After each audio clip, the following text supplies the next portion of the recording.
Rights, and James Dubinsky, you're doing your qualifying paper presentation in humanities.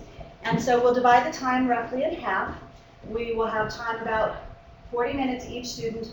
When you have about 10 minutes left, I'll give you a signal that you have about 10 minutes left, which means if you're not in the question-taking stage, go ahead and move to that and start to wrap up for transition to the next person.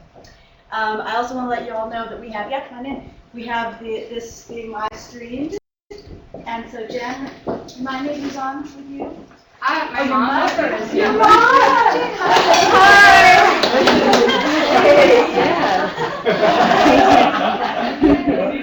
And then we can all say hi to Ren Powell, his advisor. She will be watching. And then I just want to remind you, I think most of you are in SJHR and humanities programs. So remember tonight after our keynote, we're having the potluck that we usually have. And I want to remind you and encourage you to kind of talk to each other and bring stuff that will work, because if you don't, we're going to have beans and tortillas. So like bring this all, do the potluck. Yeah, I'm like, all right, beans and tortillas will be great. Okay, so we're going to have our SJHR students, for the humanities students, so you understand, they're all here in town, they're all on campus. And so their mentors, their advisors are here in town as well. So their mentors will be introducing them today. So welcome Ellen Greenbaum. Okay. I welcome Jen. And it's taken me all semester to be able to say her last name. I'm going to say it again. Ida. I've been, anyway. So, let's see. If there's a bunch of things, women, theater for social change, education, curriculum, empowerment. Jen connects all those dots. And she does it beautifully, and she'll tell you how she does that. I just want to say one thing in case she doesn't, because there was something you reported to me that was so powerful that I'm continuing to work with this. So Jen had a group of women that she worked with, and the ages ranged from young to more senior.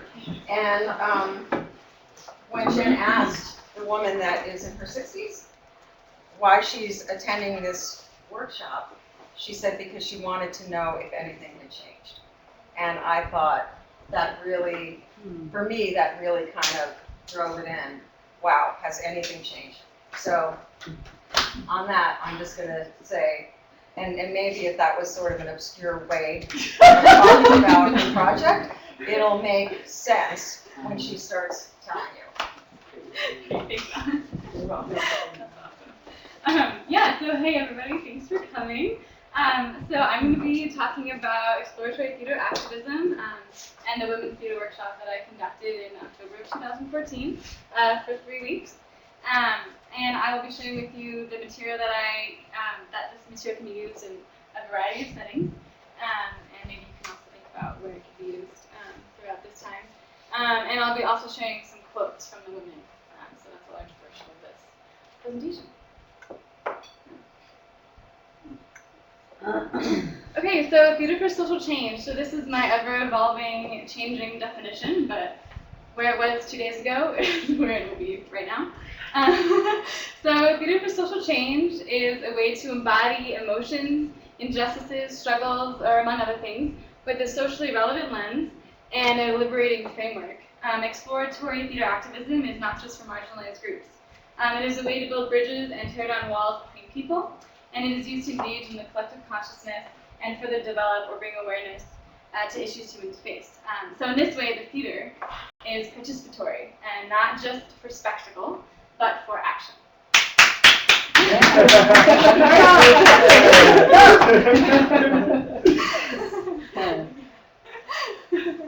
So why is this work important?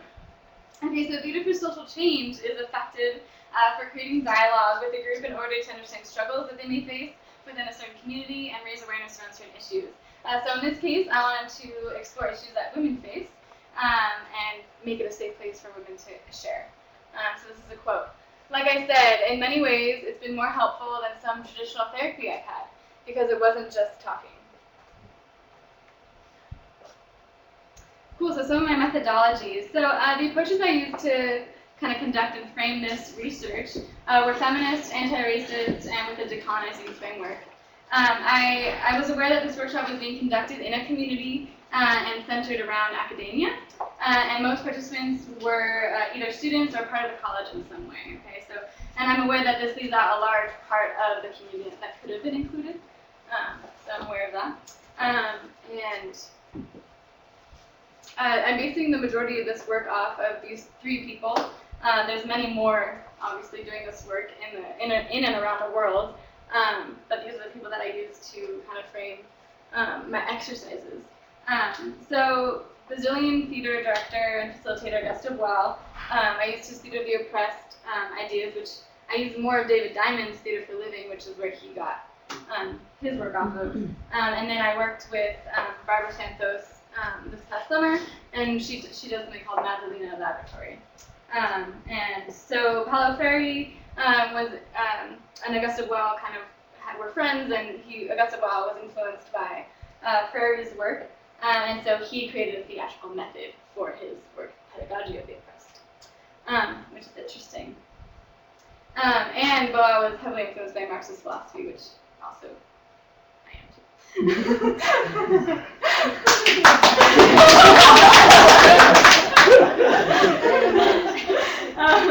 Yeah, so I worked with David Diamond in 2011. I went to his 2-week intensive theater workshop, and my world was turned upside down with the work that this could be used and work that I just saw happening in Canada, so it was amazing. And then you'll hear me say this probably, but a joker is somebody who conducts theater workshops for social change, so they're called jokers, which I think is great. So who am I in this research? I am a white, petite woman raised by a single parent. Okay, so I chose to work with women because I identify with that population. And it's important for me to be able to identify with the population that I work with. I think that's really important piece that is so often left out working in communities. And because I understand some of the challenges that an oppressed group engages in. And I intentionally made this space for self-identified women only because I felt that that catered to the space of expressing some struggles, and it was a safe space for that. Cool. So the group of women, as I said, this was for women only, but I did not exclude those that identified as gender nonconforming, genderqueer, or those not on the gender binary system. And the majority of the women were white. Which I understand that the oppression of women is significantly more so when you're a woman of color, and therefore often face different challenges because of that, and so than white women would. And so in this particular workshop, a large time was spent on body image issues, which could have been different depending on the range of diversity in the group. So it changes all the time. And this workshop was also intentionally intergenerational. So I reached out to women ages 15 and up. I got an age range of 19 to 67. Most of them were in their early 20s, some in their 30s, and the rest in their 60s. So it still leaves out a large part of the age spectrum, but it's still a pretty great intergenerational group.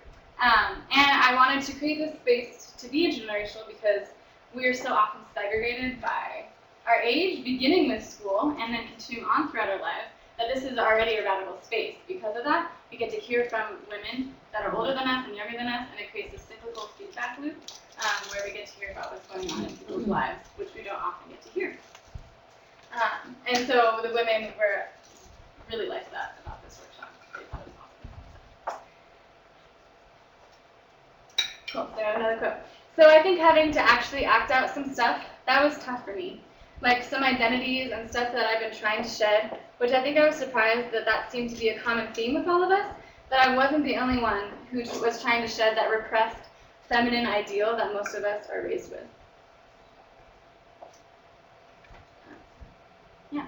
So before we started the workshop, I sent out an email with some general statements and questions in order for the women to kind of start engaging with this material so that we could have like some sort of focus. So I asked them, I'd like you to think about your life experiences, identifying and being a woman. What brought you to this workshop? What are some of the issues you'd like to address or just be aware of throughout our time together? And what are some images, thoughts, feelings that come to mind when you think of women in our society? So that kind of just framed it we didn't actually answer these necessarily or directly, but it was in our heads. Yeah, so the Women's Theater Workshop. So I'm just going to kind of go into what the exercises were that we did, just briefly. So we engaged in this workshop series for 3 weeks, 2 hours per week. So a total of 6 hours. Some women came anywhere from 1 to 3 times. But the first workshop, we began with trust exercises and went into learning how to sculpt and make images with our bodies. So sculpting is a method where one person shapes another using their body. And the person being sculpted is intelligent clay. So they take on a character based on the shape that they're in. And that way they can embody emotions and then portray a character. And then making images is when we have several shapes that can tell a story. So we might have several shapes or bodies in the space, and then in relation to each other, that might tell a story. And we collectively decide what that story is by inferring. Yeah, and so then the second workshop, I'll go into more detail. This was a longer exploration where we began with walking around the space, and I asked the women 2 questions. What does it mean to be a woman, and how did you learn to be a good girl? I had the women make 5 movements that express this, and then we chose 3 of them, and they made a sequence, and then from that sequence they shared it with their group of 4, and then that group of 4 created a larger sequence, and we shared it with the larger group. And then each group witnessed and wrote down emotions and feelings, and they wrote down a poem. So then it became this interactive piece about the witnesses watching what they saw and then writing down feelings. So it was really neat, and yeah, and so that was awesome, and I'll share one poem from that experience. Puberty, we're self-aware. Grooming, preparing, perfecting, comparing. Now we're on display, both night and day. Rebellion, liberation, welcome to adulthood nation. Yeah, so we were laughing during this, but it was also really intense, just to kind of frame that. Says a lot about what women's expectations are in the world and how we have to act. And yeah, so that was based off of what the women witnessed. And the third workshop was also another long exploration where we did an activity called Coughs in the Head, which is based off of Diamond's work.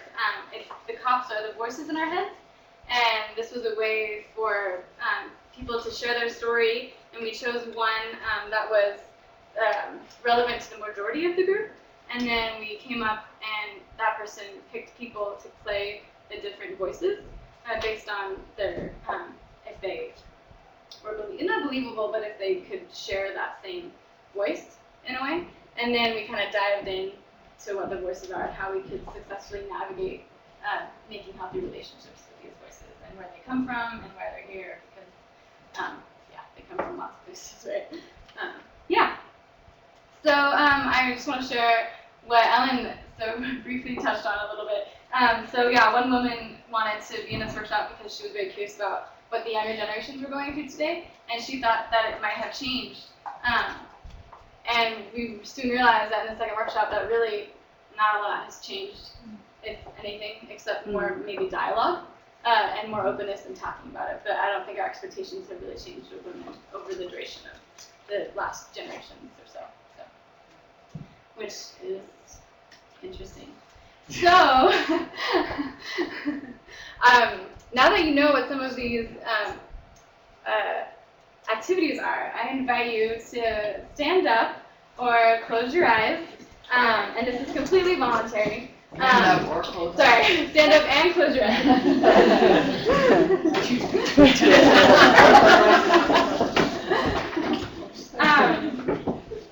And I want you to get into a shape of how you're feeling right now. With our eyes closed. With your eyes closed, just to make people comfortable.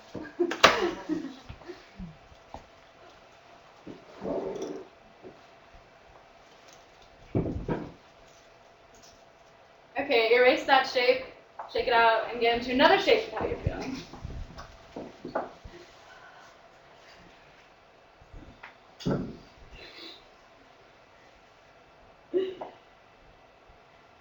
Okay, Okay, now I want you to get into a shape of a feeling of when you were, when an authority figure challenges you, what that feels like.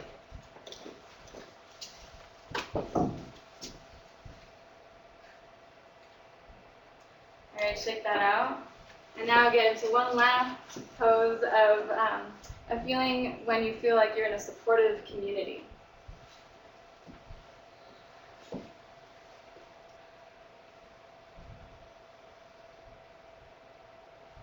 Great. Okay, you can sit down now. So that's just an active thing that I like to do that we kind of did some of that work with the workshops, and that's just an easy way to. Did you see any themes now? Because we had our eyes closed. Yeah, totally. I saw a lot of things. A lot of hands, cards, and a lot of open poses. And then with authority figures, it was like kind of scrunched up. So yeah, definitely. So that's really great because themes are what helps this work do what it does best: speak for the group or the living community. Yeah, so great. Great, another quote. I think the workshop was interesting for me to look at my mother, who happened to be a very private woman, and start having more conversations about what barriers she had, so I can understand the kind of struggle she felt, and so that we can build a strong relationship as women instead of just mother and daughter. So that was another thing that came up throughout our workshop, was mother and daughter relationships. Move on. So the interview questions. So I had a total of 13 women participate in this workshop, which was really great. And 9 of them came majority of the time. And so these 9 women agreed to let me interview them. And so here are the interview questions.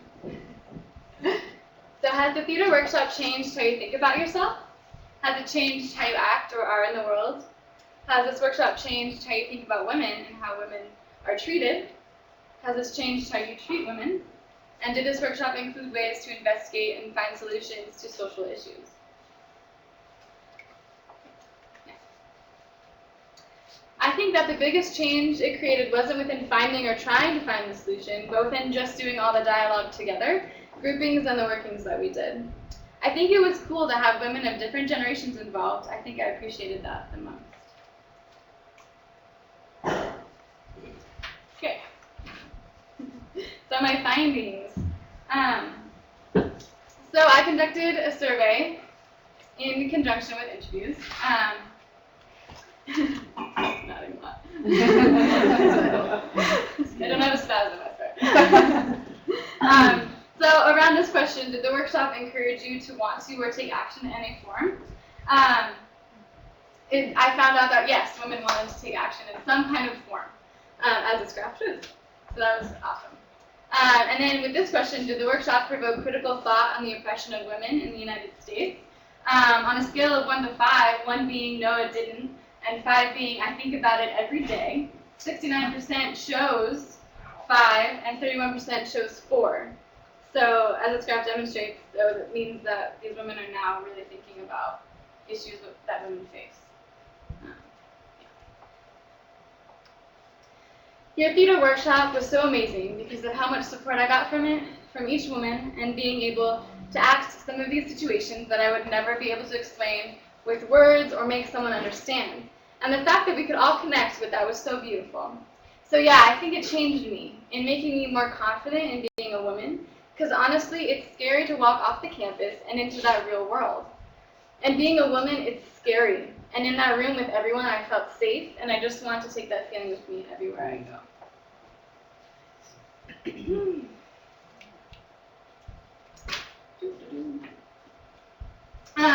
So some themes that came up, and I mentioned this a little bit earlier, but were body image. That was a main theme. Mother-daughter relationships, relationships in general, confidence, speaking up, and then learning about awareness and having awareness around issues that women face. And I don't know if I say this directly, but I want to make it a clear distinction between women's issues and issues that women face, because I don't think it's just on the women's shoulders to change the way our society is structured.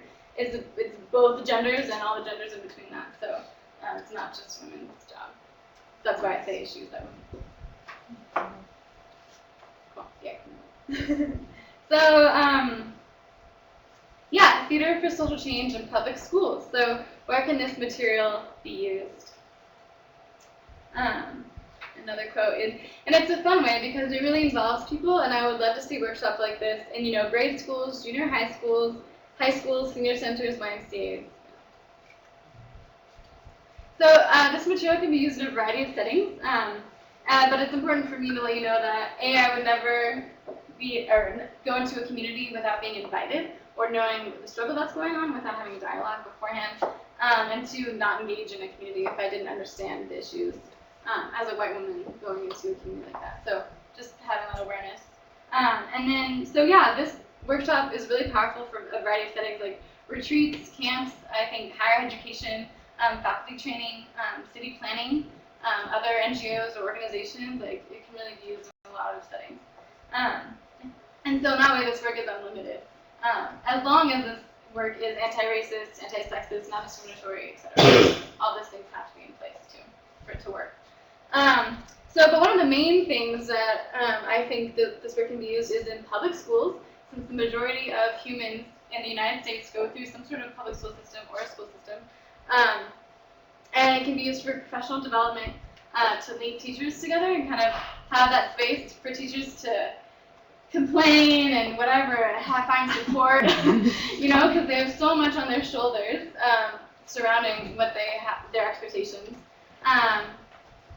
And then they can, from there, take that to their students. And so then this work becomes really cyclical, and it's not just about, because I think that this education model right now that we're in is still based off the factory model of getting students the information and then getting them out to be good workers. And it's missing that whole personalizing of education, reflecting or seeing themselves in the education. And so this will help with that. And it'll make education more humanizing in general for both the teacher and the student, because I think both factions are being dehumanized by the system in place currently.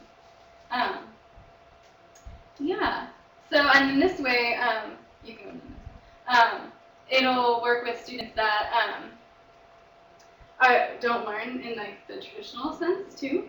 And also, I think it'll help teachers and students kind of see each other as humans instead of like at this disparity.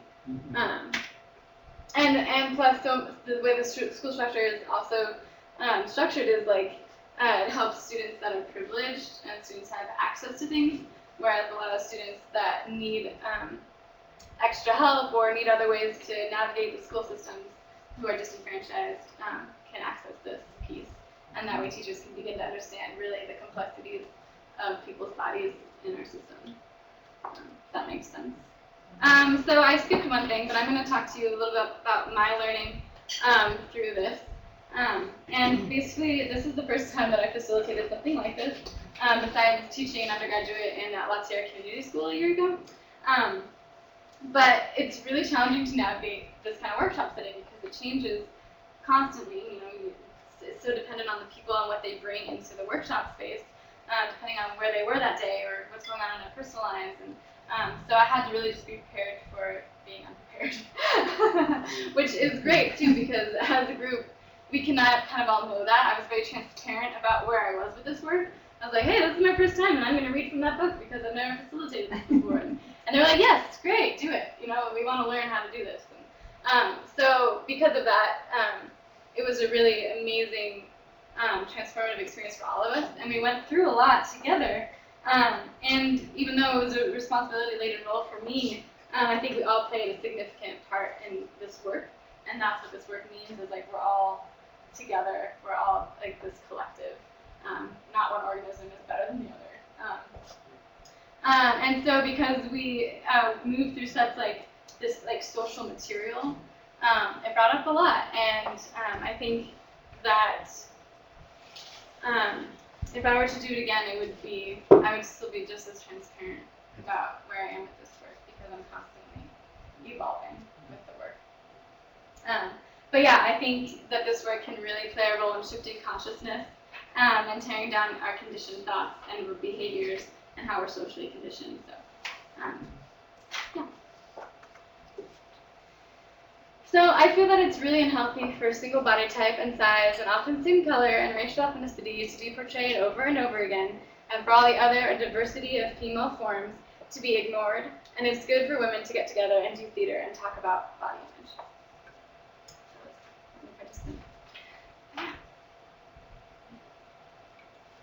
So the question I have for you is, where do we go from here?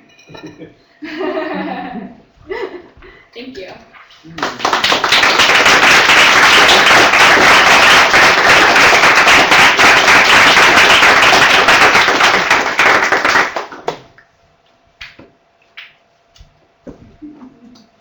Yeah.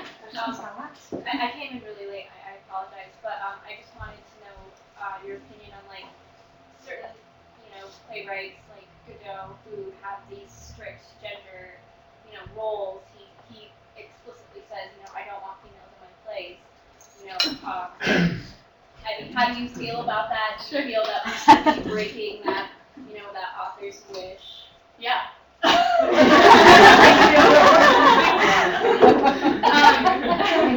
Yeah, but every person has their niche, so it's like for artistic purposes, perhaps. But I mean, often breaking the mold is a great way to create dialogue, and so often I think the theater is a place for women or for anybody to just kind of go and watch something and then not talk about it afterwards, and so you're just like getting information, you're not analyzing it in any way. So I think if we were to do a Godot piece and break it and mix it up, then people would talk about it, and that's a great way to talk about. And plus, why did that person want only males? Like, what does that say about our society? What does that say about him? Questioning that.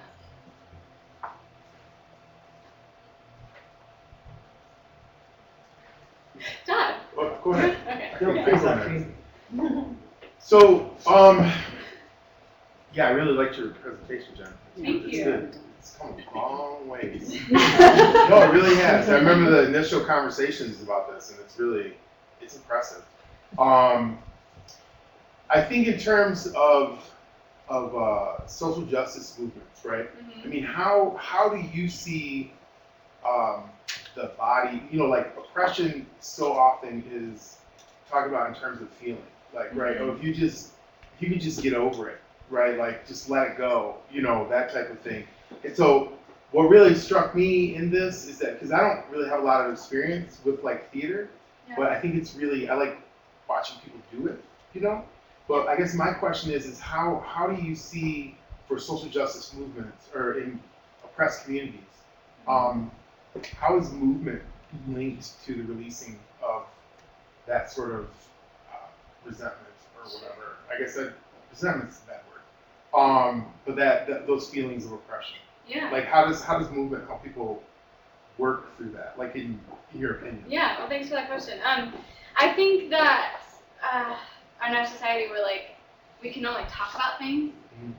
That's what's like known as like the way to get over something or the way to express ourselves. But I think that's so limiting in many ways.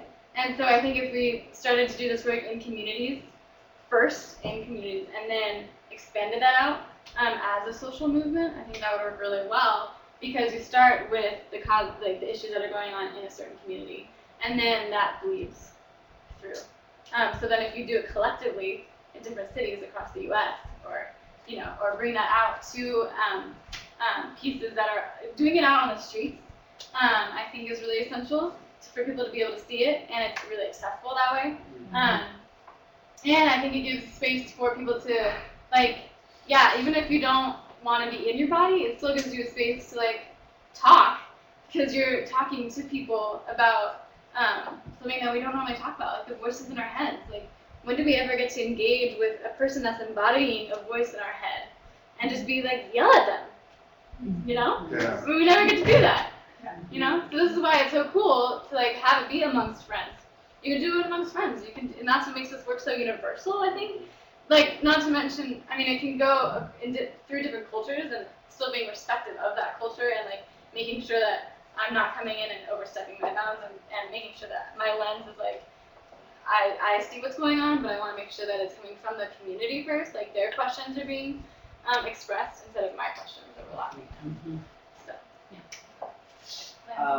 I I love what you're doing, and a tension that I see in a theater company in Los Angeles that does similar work called Cornerstone Theater Company is this relationship between process and product. So this powerful experience happens for this cohort of folks, and then in turn there's a question of how that's then shared beyond that group of people. Yeah. And I wonder what your thoughts are on how much emphasis do you put on the way in which this work leaves that room of this powerful experience they have, and the way in which actually there's something sacred about it being only process-based. Totally. I really, yeah, that's a challenge. And I think I offered the women in this workshop, if they wanted to share their stories or what we did, that was open to them. And we didn't end up doing that because I think it was just really raw. Yeah. And I think that and in some ways that could be shared. I mean, that's really powerful too. But I think that it's a great idea to share that, to share, especially with, I know some women were like, well, we wanted other genders in here too, or for another workshop, because some of the issues that we're experiencing aren't our fault. You know, and so I was like, yes, you're very right about that. We need to show this to everybody. But I think that there's the thing that David Diamond does make as well, and it's called forum theater, and you intentionally make a play that has conflict in it, and then people come up from the audience to access the points, which I think is really participatory and intentionally made to do that. So then I would intentionally make a work do that.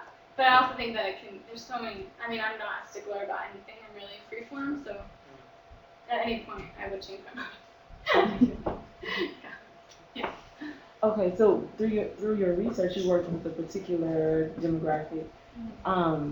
As a facilitator, if you were going to go into another group or community of people from, I guess, a variety of cultural backgrounds, how would you prepare yourself as a facilitator to, approach a cultural group, respecting the cultural norms of that group? What would you do to prepare yourself to educate yourself as a facilitator before you approach that group? Yeah, I think that first I would talk to like the community leader or someone and make sure that this is something that they wanted, make sure that my work is something that would be beneficial in some way, or maybe not, it wouldn't end up being beneficial because I wouldn't know until the outcome, but, and then I would probably stay there, stay in the community to get a feeling for that community, make sure that they wanted me in their community, and then hear what the issues are going on for them, and then take those issues and like talk to them about them and see how they wanted to approach this work. So it's always collaborative. I love that question, and that actually speaks to what I was going to talk about, because your presentation made me think a lot about there's some power in people that identify with a dominant culture, right? Saying we have some issues in our dominant cultural experience and reality, and we're going to address those through this form.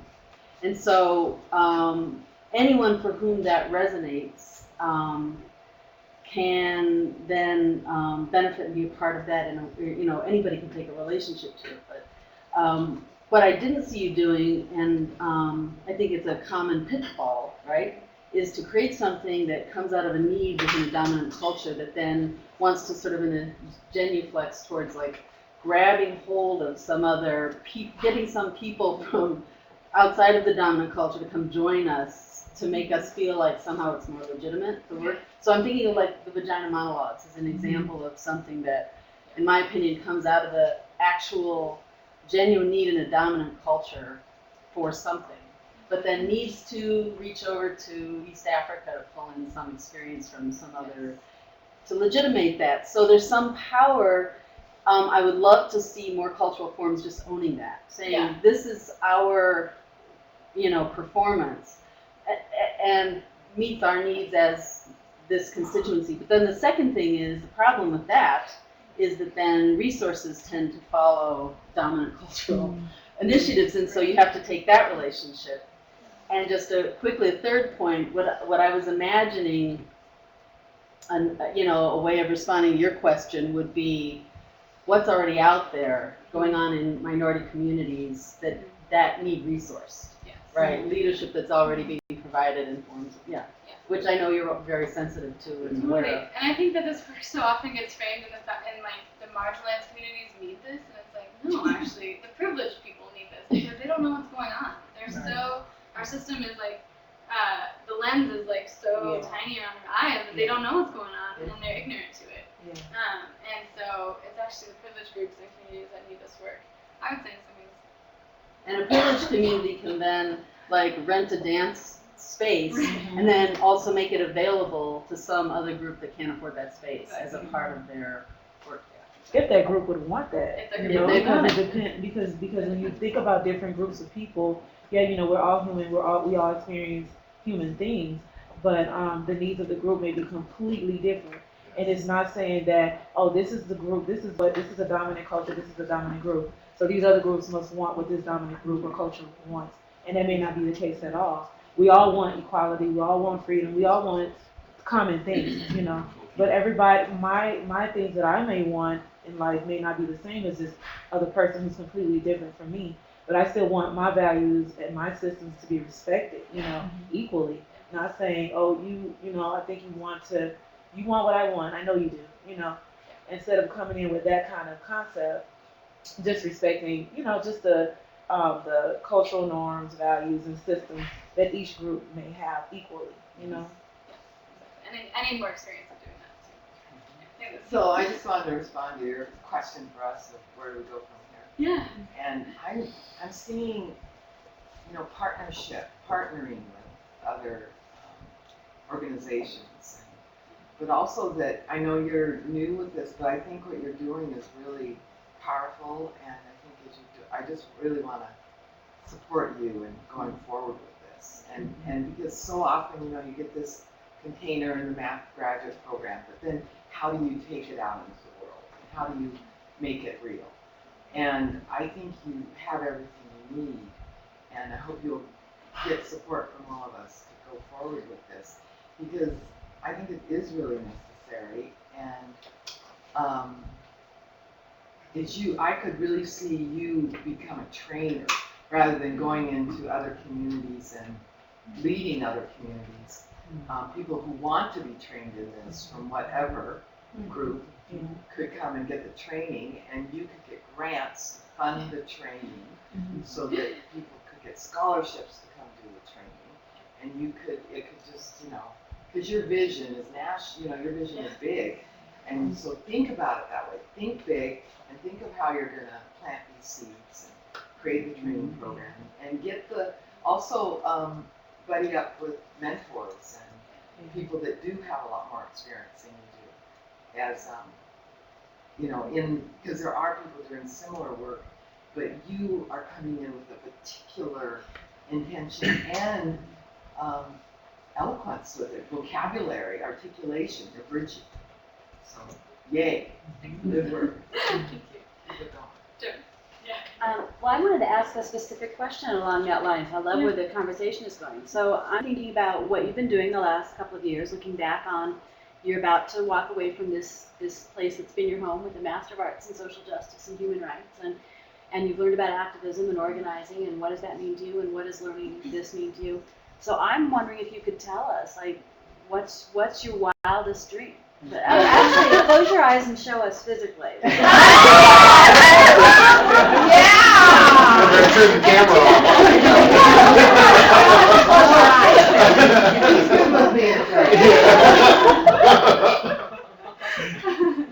Yeah, honestly, for me, my next step is learning from others. So finding a mentor program that's doing this kind of work in communities, and then hopefully that would be like a theater nonprofit where I could also maybe get paid or just have a side job. But yeah. Zoe's Go ahead, Zoe. Or you? Oh, I was just gonna say that when cohort 3 was in LA this year, we met some people from a group called Lace in Los Angeles, and they do Theater Via Press to facilitate leadership development in organizing.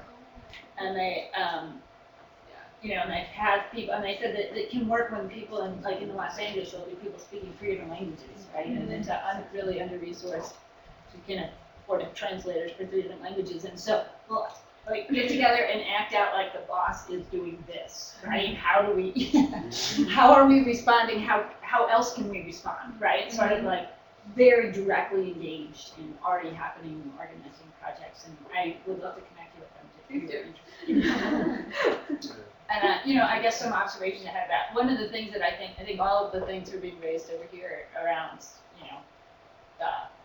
resources and identity are really important. And at the same time, there's something about, I think about this in terms of like organizing itself, which is an embodied practice. And, the more that people don't just talk, but go out and do things. Performative. It is very performative, and that not only develops like commitment, but also you start actually producing identity. You start producing a collective identity that doesn't erase your other identities, but it, you become a project, Yes. right? And and that's like an identification process. And I was just thinking about the importance of linking that to, or like having the whole praxis in one piece, right? Not just to know yourself, but also the get to work part, right? Know yourself, know others, interrelate, get to work, all within the same setting, you know what I mean? Or the theory, action, reflection. Yeah. Thank you. Sure. Just kind of buffing off what Zoe said, I really want to urge you in the future to really think about how resistance movements across the world use art and culture and literature to build the basis of those movements, and to really help support the theoretical sort of foundations. And so, yeah, we see it over and over again in successful resistance movements. That culture is at the base of that, culture and politics. And it's just, I think that where you're at, I can see this really becoming, a real tool in terms of even mobilization. Yeah, that's good, Jen. You did a good job. Thank you.